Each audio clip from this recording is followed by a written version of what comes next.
Nagkakataon lang kasi na hindi kasi natin nakikita ang networking company is isa still a business.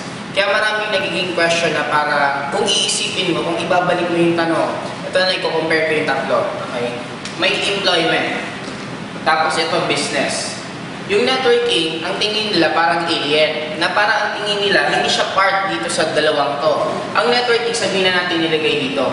Kaya may mga question na nandito, pero kung actually yung ilalagay mo dito, ganun din sa kanila. Tanong ng iba, bakit may networking company, may mga nagsasara na kumpanya? Bakit dito, lahat ba nang nagtayo ng establishment, nagbukas? Di ba meron din mga establishment na nagsara? Ibig sabihin, nalugi, na mismanage, for any reasons. Dito din, hindi naman lahat na nag-aaral, graduate. May nag-take ng engineering on their first year, the following year, nag-shift ng course. May iba naman na nag-aaral na for 5 years ng engineering, nung nag-take ng board, hindi nakapasa. In short, nagkataon lang, inilalayo lang natin dito, pero kung isipin mo yung scenario, pareho lang. Networking, sasabihin mo sa akin, bakit may nagsasara? Meron din naman na networking company tumatagal. May mga alam ako foreign companies na umabot na ng 20 years, 30 years, na until now they're still existing.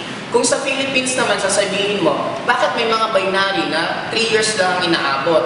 Oo, noon yun, noong 1990s. Kasi hindi mo rin ma-blame na ang networking period before sa Philippines is nasa infant stage. Ibig sabihin, pag nasa infant stage, ngayon pa lang mismo, pinag-aaralan din paano tatagal yung company, paano gaganda. Kasi makikita mo ang evolution ng binary sa Philippines. Ang first binary is Power Homes. Ang Power Homes, 1-1, isa sa left, isa sa right, kaya alam wala siyang product. Kaya hindi siya tumagal kasi nga, purely recruitment lang talaga halos ang nangyari. Sumunod, nag-evolve. Ginawa nila ng produkto. Ano yun? Gold Quest. Ang Gold Quest naman, nagkaroon sila ng product, kaya lang, 5 sa left, 5 sa right. Pag meron lang mabiti na isa, 5, 4, hindi ka nakikita. Sumunod, nag-evolve. Anong sumunod? Apparel. Ano naman yung networking company na nag-evolve? First Quadrant. First Quadrant, sabi nila, mas maganda daw ang apparels kasi everyday pwede mong gagamitin. Unlike pag-supplement, pwede mong makalimutan mag-supplement ka. Pero kung magpapantalon ka, magsasapatos ka, hindi mo pwede makalimutan siya.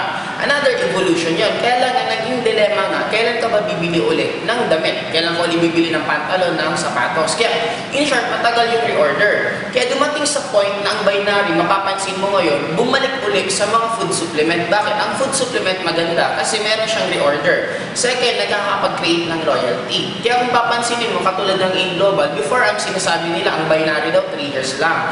Kaya ang AIM Global, nasa 5 years na, mag-5th year anniversary na kami this coming April 17, na ever since nag-start ang AIM Global daily payout. Ibig sabihin ng daily payout, may kita ka ngayon, in cash mo lang, the following day, kuha mo na yung pera. Na, ni minsan, hindi man lang nag-fail ang AIM Global na ibigay yung commission ng distributor. In short, dumating na sa point na yun na natuto na.